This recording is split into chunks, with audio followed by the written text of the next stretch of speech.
If you've tried everything to get back into Naraka Bladepoint and you still can't play, this might be why. Either you don't know that HWID bans exist and you're just sitting there wondering why every account you make gets nuked the second you log in, or you know exactly what they are and you've downloaded every random spoofer on the internet, tried every so-called bypass method out there, and now your serials are completely destroyed and corrupted and you get detected instantly even when you're running a spoofer.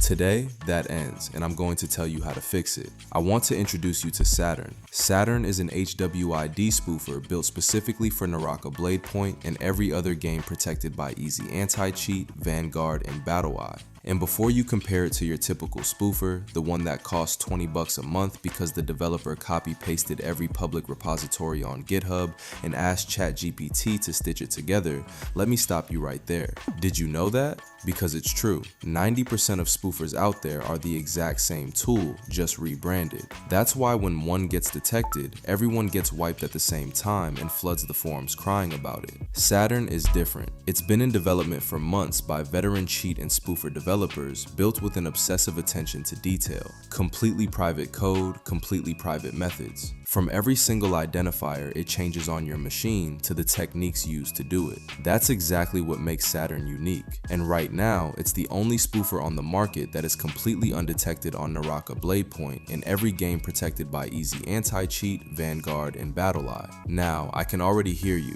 Yeah, sure bro, 150 for a spoofer? No thanks. Here's the thing, it's free for 24 hours. Test it yourself, see why it's priced the way it is. I'm confident that once you run it, you'll understand exactly how much work went into it, and you'll see there's genuinely no comparison to anything else on the market. Oh, and those destroyed, corrupted serials I mentioned earlier, Saturn handles those too. Go check it out, test it, and let us know what you think about it.